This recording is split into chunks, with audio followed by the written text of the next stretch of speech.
name your position in the party? No, I can't do that. I'm not parallel. My name is in my name is it can't. So maybe we can start. Zanu-PF has been fingered to be behind the conflicts, power conflicts between the opposition and DC. What do you have to say as a party? Firstly, I must inform you that all those accusations are nonsensical and unfounded at all. Why? Because you are pretty aware that in this month of sacrifice, that is the month of April, where we remember the journey towards independence. We're just turning 40. Okay, all those things are some of the things that have been on our table. So we have no really any time whatsoever to poke our nose or involve ourselves in whatever that is happening there. In any case, what happens in the MDC, whether MDC 99, MDC T, MDC Alliance, or the other MDCs, I don't know how many they are, it doesn't affect us in any way. We don't get bothered. We really have serious issues to attend to as a ruling party. You are aware that in this critical time, the country is on courtesy of the directive by His Excellency, the President of the Republic of Zimbabwe, Comrade Emmerson Mnangagwa, in order the nation can put a strong challenge and mount an aggressive fight against that is COVID-19. So those are things that are at our table. We are also worried that because of this disease, we have failed, in fact, and we are set to fail to hold an independence, celebration by way of a gathering, what we normally used to do, every year, annually, in commemoration of this day. I mean, such a special day, the birthday of the country. But we have failed to do that because of coronavirus. So certainly, there's no way we can be found interested in what is happening in those parties. In any way, they are very, very minute parties in the political game. So we don't give an ear or focus on what they are doing. We have a lot of things to focus on. We also have, Vision 2030 to look at.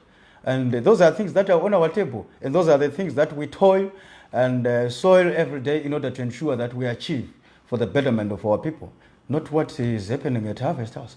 But they say that the judicial or the courts are captured or said in ruling party interests. What's your comment on that? This ruling could have been influenced by the ruling party to destroy the opposition. Now, let me ask you this question. How many court cases have the MDC brought to the attention of the courts, be it the lower courts or High Court or Supreme Court or even at the Constitutional Court? How many of them? How many of those court cases have they won and they have celebrated? How many such cases have they won and they have frowned? All this just serves to define what the MDC are. If ever they knew that these courts do not serve a judicial purpose, if they knew that these courts are not a neutral final arbiters of such kind of conflicts within and among their organizations, why did they have to take the matter to the courts in the first place? That shows you that we are dealing with a moribund group of elements that are crybabies who got into politics without a thick skin and they don't know what is involved in the game. They are yet to learn the ropes. They are yet to learn the stakes in the game. Because honestly, Zanu-PF has no reason whatsoever to interfere with the courts for whatever purposes involving the MDC or any other citizen. Zimbabwe is a nation that is founded on the rule of law, the supremacy of the Constitution, which Constitution, is the basis for the establishment of our judicial system, probably second to none in terms of, impartiality and ensuring that there is equality on the law and also pursuing on the observance of the rule of law. I think our courts are second to none in the region. Then for anybody then to come and say, those courts are, interfered with by Zanu-PF in order to, cause one or two outcomes for the opposition, that's completely absurd. It's completely ridiculous and probably shamefully hypothetical, to say the least. We have no reason whatsoever to do that.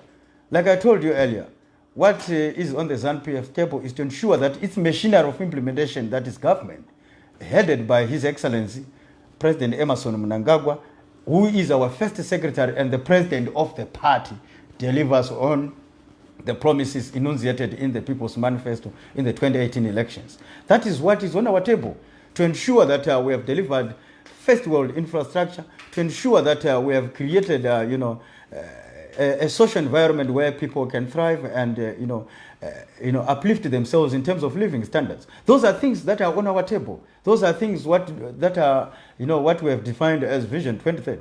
So for anybody then to say, no, we don't. It doesn't give us a challenge, do they? We don't really think so. Soon Harvest House is going to turn into a probably free market or a vending place because there won't be any political party to talk about. The MDC has collapsed over years.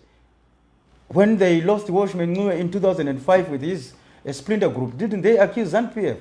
When Tendai emerged from the MDCT and formed his PDP, didn't they accuse Zanu-PF? But now together, they attempted to come together in this so-called alliance thing. But they have not told us where Zanu-PF came in when they finally found each other. So it is only when they have not found each other or when they are set for a tumultuous split, they start accusing Zanu-PF of interfering. But when they unite, they don't accuse us. But as a party, the MDC being an opposition, maybe the biggest opposition in the country, would any conflict in the party not be an advantage to you, or do not celebrate when they are fighting, when there are conflicts? We have no reason to celebrate or frown with whatever happens at the MDC at all. It is probably, you say, a biggest political opposition to Zanu-PF. Fine, probably by numbers. But then you look at what we have managed to achieve by electoral standards. Huh? How many MPs do we have in Parliament, both in the upper house and the lower house? What was the magnitude of victory for the presidential ballot? Okay. That alone tells you whether Zanu-PF has a reason altogether to smile or frown with whatever happens in the MDC. We don't mind. We knew when they were formed in 1999, when they went out through this year, that one day the Waterloo was always going to be coming for them. The cloud of demolition was always hovering on purpose. They are a Western-controlled party, and it is the West, the Americans, that controls and calls for the show. So we don't worry about them. We knew they were a movement that was found on false foundations. It was a movement that was found on distorted political fundamentals. So their day, their Waterloo was always bound to come, and it is coming. It is coming in our lifetime, but we don't worry about it. We are set for a victory in 2023. What we are doing on the ground, the record is clear. Just even at this moment when the nation is mounting this strong challenge against this global pandemic, which has ravaged the havoc across the world, look at how the president has decisively come in order to deal with this pandemic. It is because we are a party that is founded on the shoulders of the people. We are a party that is founded by the masses. We are a mass party. We are a party of the communities, not a party that belongs to Washington or Canberra or London, or that is controlled by a few fortune seekers. That is not what Zanu-PF is. We have a well-documented and recorded symbiotic relationship with the people, one that is founded from the manner in which the liberation struggle that brought about this country was prosecuted. That alone tells you what kind of a party we are. So because of that, we don't worry with what happens in the MDC. Don't get worried at all. What would you say about the judicial independence in Zimbabwe? Judicial independence is not a matter of choice. It is a requirement of the Constitution. It is a provision it is one of the key foundations of our democracy. Judicial independence is not in question whatsoever. And that is why the process amounting to the appointment of judges, other members of the judiciary, especially for this justice system that we have, was even submitted to people's scrutiny. You know, the parliamentary portfolio committees went around, consulting people and having interviews being done transparently in public view. So for then anybody to say that, they are not independent because now that Chamisa has lost the case, it's neither here nor there. That's nonsensical. We have a justice system that is in line with the constitutional provisions of the Republic of Zimbabwe. An independent judiciary, one that carries out its justice functions without interference from any other third parties whatsoever. And probably what I would say is that what the MDC is trying to do is amounting to interfering with the justice system themselves. And we are very much worried, and I think, sober thinking Zimbabweans must be worried about this attitude. When courts such as the Supreme Court and Constitutional Court have pronounced themselves on a matter of law, it is only logical for people to go by that ruling, because it is a matter of the Constitution and a matter of law. But then if people start accusing the justice system for having ruled to their disfavor, then they say they are captured. That is nonsensical. because that is neither here nor there. It is not supported by any facts or whatsoever. When they lost the Constitutional Court, which they took themselves, it is them who bring these cases before the courts. Why do they bring them? Why do they bother our courts with issues that they are not ready to abide by? In any case, the whole purpose of creating an opposition is to create a government in waiting. You show that you are a serious government in waiting by demonstrating the standards of understanding of statecraftness, standards of understanding governance. And this is a matter of basic governance. It's a matter of basic governance. You follow the rule of law. You follow the rules of the courts. You observe their ruling. It is judicial independence. But you can't then come and start threatening everyone in the corridors and you say, because they have done this, which is not what I wanted, therefore they are captured or they are doing it on behalf of Zanu-PF. No, Zanu-PF does not need the support of the courts. We don't need even to be aided by courts. We have won elections since 1980, and that we have won because we are a party that thrives on the masses. We are a party that is grounded on the masses. We are a mass party, and I reiterate that. So we don't need any support from anybody in terms of government institutions for us to proceed with the victory, which is assured anyway. We are a mass party. But is it healthy for the country to trade the opposition saying because I captured, while the ruling party says because I independent? Isn't that indicative of a problem in the country? If they are the different sides see it doesn't indicate a problem in the country. I think I must caution you there. We must not smuggle problems in the opposition to make them national problems or country problems. The problems in the MDC alliance of Nelson Chamisa, or probably now after this ruling, I'm told whether it's Douglas Mons or Komich or what or Kupe. We don't even know because we don't bother ourselves about that. But I'm saying that's their problem, not a national problem. And their problem also reflects their own problems themselves, the problems of their foundations. You must be able to respect decisions of national institutions if you want to be a national leader. But if you can't respect those, then you are a serious challenge to the nation yourself. And you are in what I would call a deadly threat to the throne of power in this country if you cannot abide by decisions of institutions of the state. And it is not the first time. They brought the case of the presidential elections in 2018 and said, no, we had won the elections. And they said, President Emerson Mnangagwa is not legitimate. That's what they said. Weren't you there? You heard them say that. The case was submitted to judicial scrutiny. The matter was decided upon. They lost the case for what we now call famously lack of V11 forms, which is evidence. They didn't have that. Not even withstanding that, even ahead of that challenge, Nelson Chamisa had gone about saying, no, we don't. What we have is not only evidence, we also have it in embarrassing terms. We have embarrassing evidence. But when they were asked and called upon to substantiate those claims before the courts, they failed to produce any V11 forms. They failed to produce or substantiate their claims. They lost the court consequently. But even right now, they have been hobnobbing around the world and the region trying to say, no, we are not illegitimate, we are what? Now the courts have ruled again. The million-dollar question for you is, who is the illegitimate one? The illegitimate one has been found to be illegitimate by the courts. And that's the young man. So sometimes, maturity is a virtue in politics. If you are not matured enough, you run around, but it doesn't amount to anything. Steadfast, asked and planned. Don't do too much too fast. In your view, is a strong opposition a bad idea in a democracy? It's not a bad idea, but it is not the duty of Zanu-PF to create a strong opposition. It is not our responsibility. We have created legal instruments to ensure that opposition parties can come in whatever form they are. You are aware that the previous election of 2018, by numbers, it was the one that was contested by several political parties. Probably, I'm told, we had over 23 candidates for the presidency. Then we had nearly over 30 political parties gunning for parliamentary elections, and individuals, including independents. That is how our country is established on the basis of multi-party democracy. So, but it is not our duty as Zanu-PF to say, no, we don't have sufficient opposition or a strong opposition, let's create some. We can't do that.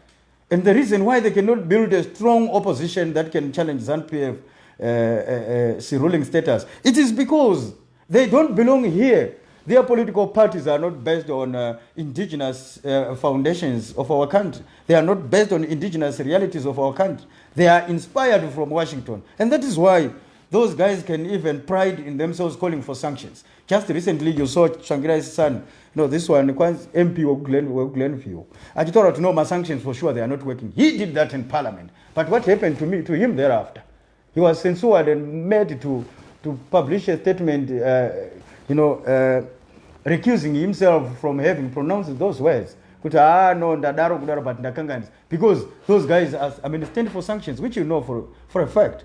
And our people know that our health system has been affected seriously by these sanctions. Our economy, our currency has been affected seriously. Our industry has been affected very seriously by these sanctions.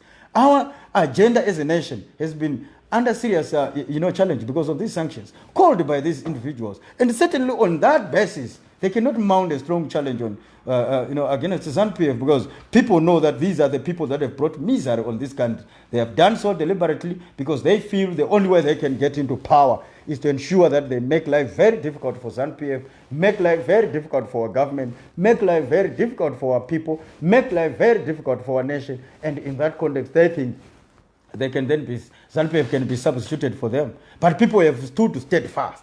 People have stood resolute. People have refused to go into this temptation. And this is why the MDC is collapsing. But we don't take responsibility for their collapse. And it is not our responsibility, I reiterate, for us to create a strong opposition. They must create themselves. And the only sure way to do that is when they come back home, identify themselves as Zimbabweans, start joining the government and pushing for the observation of our national interest, our national sovereignty, that the land reform is a closed chapter and it was supposed to happen, and that sanctions must go, and that our economy is our priority, and that dialogue must be a cornerstone of our governance system. But if they cannot do that, which is what people want to see happening, then that's their own funeral. We don't mind about that. Okay, the MDC people have been saying that Zanu-PF has been fueling the downfall of Chamisa after they've seen his potential from the previous elections, the 2018 elections. What do you take on that? We don't see the potential that they are talking about, because by elections are issues of numbers. It's a quantitative contestation. When I say quantitative contestation, I mean elections are a digits issue. They are a numbers issue. Okay? Not about qualitative analysis to say, no, we could have been if we had money. That's why some people had to bring silly remarks before the course to say that, kune maticha vote asina kuvota kwamudzi angaenda kwakati saka those vote could have changed something. That's ridiculous. Okay? So in that sense, I'm saying that he never gave us didn't show any form of potential that can be said to be a threat to the status of our party as a ruling party. But most importantly, on what that we are fueling,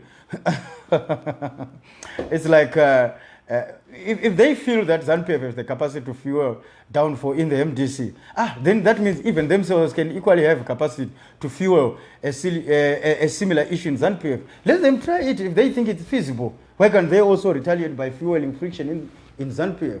It's because they know it's impossible. They cannot do that to a part of history, the part of 1963 and the part of 40 years in power. They cannot do that because we have a symbiotic relationship with our people. We have a symbiotic relationship with with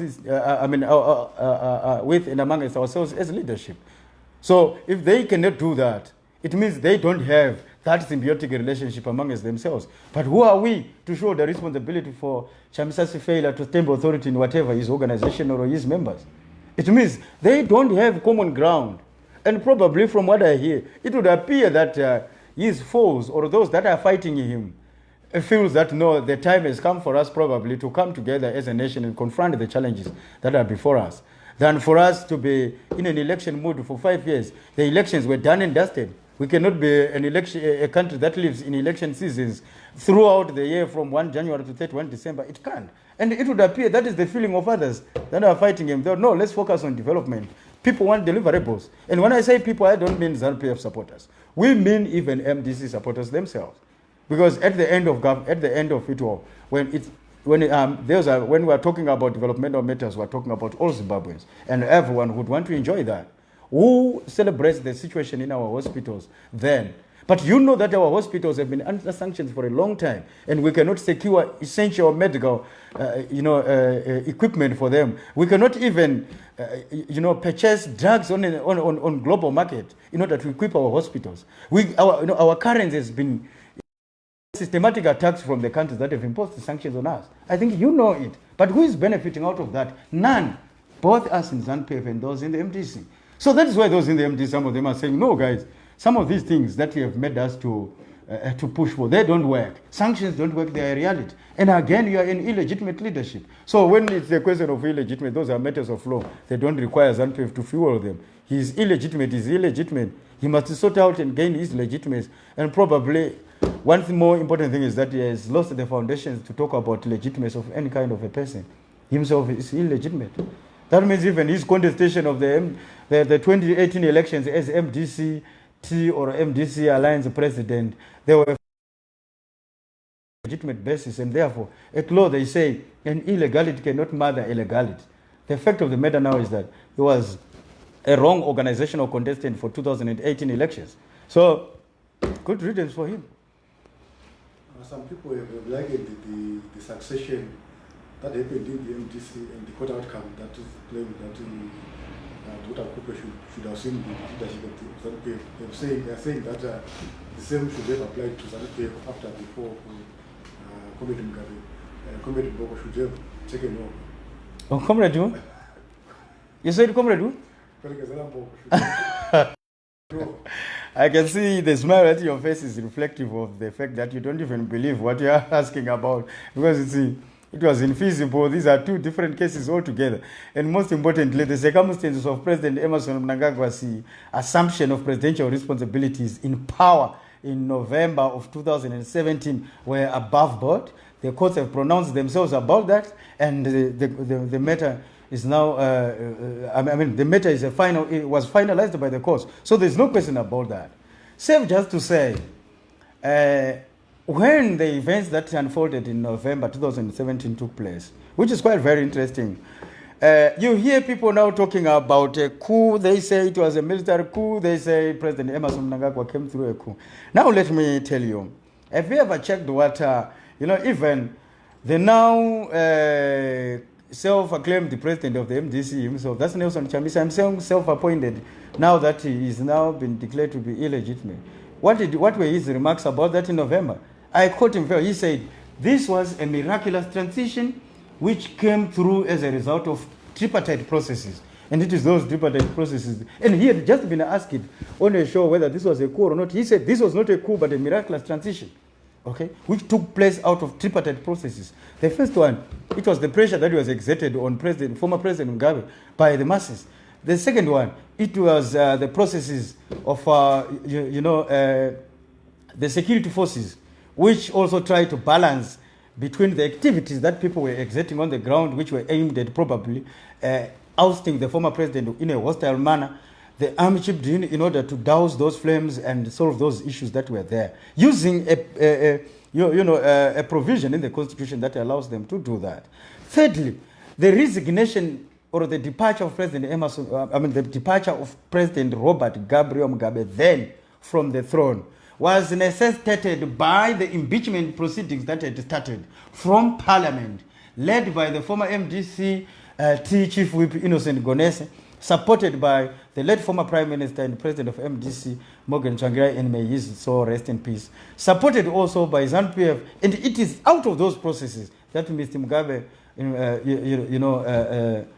announced his resignation, which was also brought in Parliament. That happened there at HICC. I was so far away in Tanzania, but I was able to witness those processes. So I don't know whether those that talk about, that comparison, who certainly were here, whether they were not aware of those processes or whether they didn't participate in those processes. The problem is that we may face our challenges, we may have our problems here and there, but certainly I can assure you that we must be genuine. There is a requirement for Zimbabweans to be genuine with each other and genuine with themselves before they start wanting to spread, unfounded lies and propaganda. They must be able to come back home and understand that what we all did in 2017 November was in the interest of everybody, and that is why everybody celebrated it.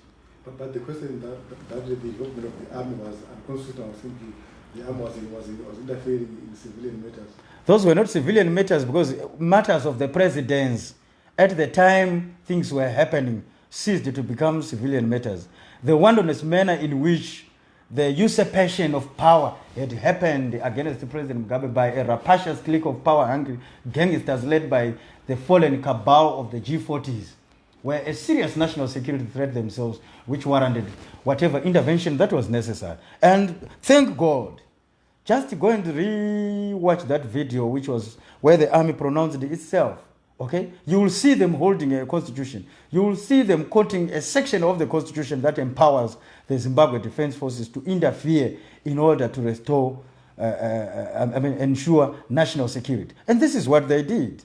The wilderness, dismissal then of former Vice President and now President Emerson Mnangagwa, was a security threat in itself. The manner in which things were happening, the manner in which Grace Mugabe was threatening, the security forces of this country was a security threat on its own. You must be aware that when it comes to those institutions, let me just say something.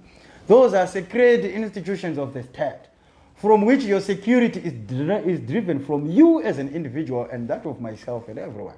So when you begin to be a threat to those institutions, you are certainly a national threat. And this is what was happening. And that is why there was every reason for whatever happened to have happened that way.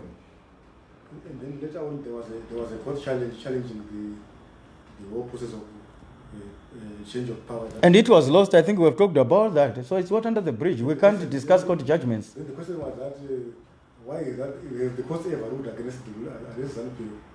Have what? The court ever ruled against Zanu-PF? Zanu-PF does not normally solve its matters through the courts. And I would want to ask you, tell me one court case where Zanu-PF one case where Zanu-PF took matters to the courts against the MDC, whether it lost or it didn't, but it has not been in the caliber of the Revolutionary Party.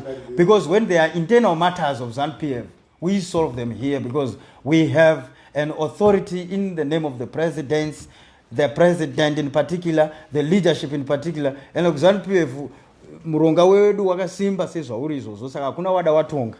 And it is not our problem that vamwe vane wada watonga. We don't do that here. We have a leadership that is an authority and a leadership that that allows us to express ourselves, but express ourselves within the decorum and requirements of the party constitution and traditions. You see, don't get surprised. We are a part of 1963. Count yourself. How old are we now?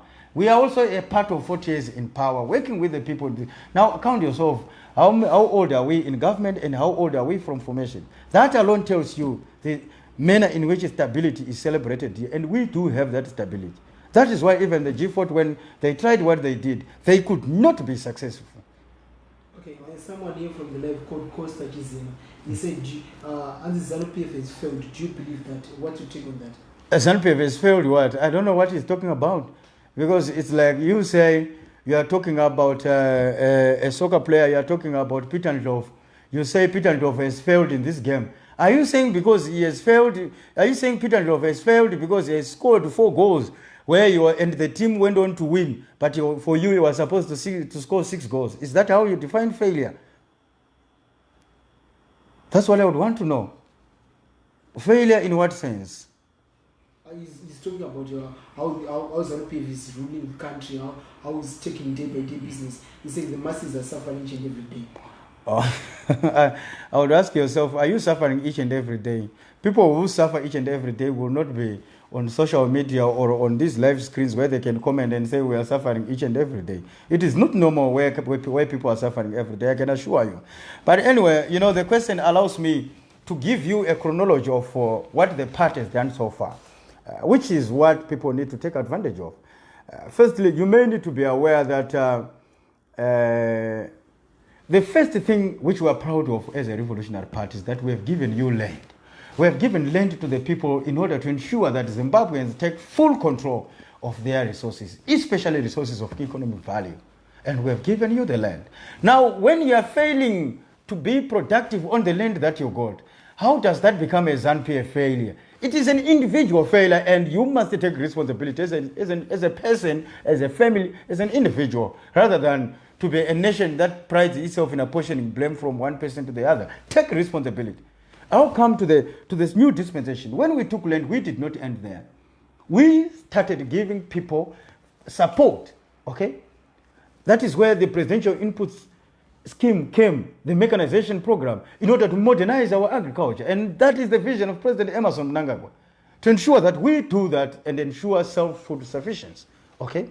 But when we have droughts, we have poor rainfall patterns in this country, the El Nino effect is a reality. The cyclones have ravaged us. And now this COVID-19, all these things are disturbing business in the farms. On top of that, the situation gets compounded by sanctions. Who doesn't know that not only the Arabs, but the Agribank, which was a bank created in order to provide financial and material capacity as well as knowledge capacity to farmers, was put under sanctions, and it was incapacitated to provide that support in order to ensure that our land reform program can be condemned as a failure. I don't get surprised when I hear people like whatever him or her saying Zanu-PF has failed. It is because they cannot locate where the challenges that we're confronting are coming from. But be that as it may, in this new dispensation, look at the groundbreaking ceremonies that the president has done on industry. How many industries have we put in place? How many industries have we put in place so far since 2017? Okay? How many strides have we made? How many strides have we made as a party in order to fight and combat the vice of corruption? It used to be that secret, there are secret cows, there are this and that. How many ministers, former cabinet ministers, some who have been already resigned from cabinet for having engaged in those nefarious corrupt activities, how many of them we have shown a brave face in combating these challenges? And we are still sure along the path that we are going through, along the direction that we have taken to combat this. We are very clear about that. On top of that, look at the empowerment activities and the project that we have put across the young people in this nation. How many of them, how many successful young people do we have? Both from the farming sector, the retail sector, the transport sector, the tourism sector, the 14 sectors that make the foundations of our economy. How many of them? But then you hear a person who thinks would know development or kuenda kunochinja mari papa Copacabana without generating anything. You are a problem to yourself and you are a failure. That's why you can still get into a committee of minibus and come to Copacabana kuchinja mari. But you are leaving a farm unattended there. And then ultimately you would want to say Zanu-PF has failed. No, we have not failed. If we fail, we'll fail with our people. If we succeed together with them, we'll succeed. That has always been like that. It has always been like that. It will always be like that. Look at the infrastructural activities on our roads. Look at the dualization programs that have taken path. All those must point to you fingers that we are on the correct path. But we have been compounded by this challenge of sanctions, which all of you don't want to talk about.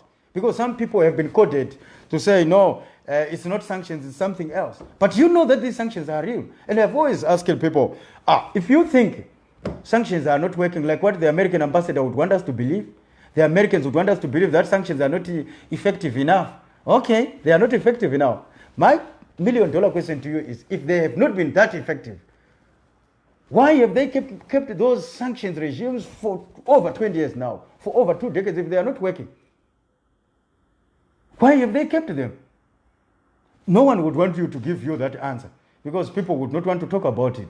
Now, we will tell you that, and the president has always made that clear.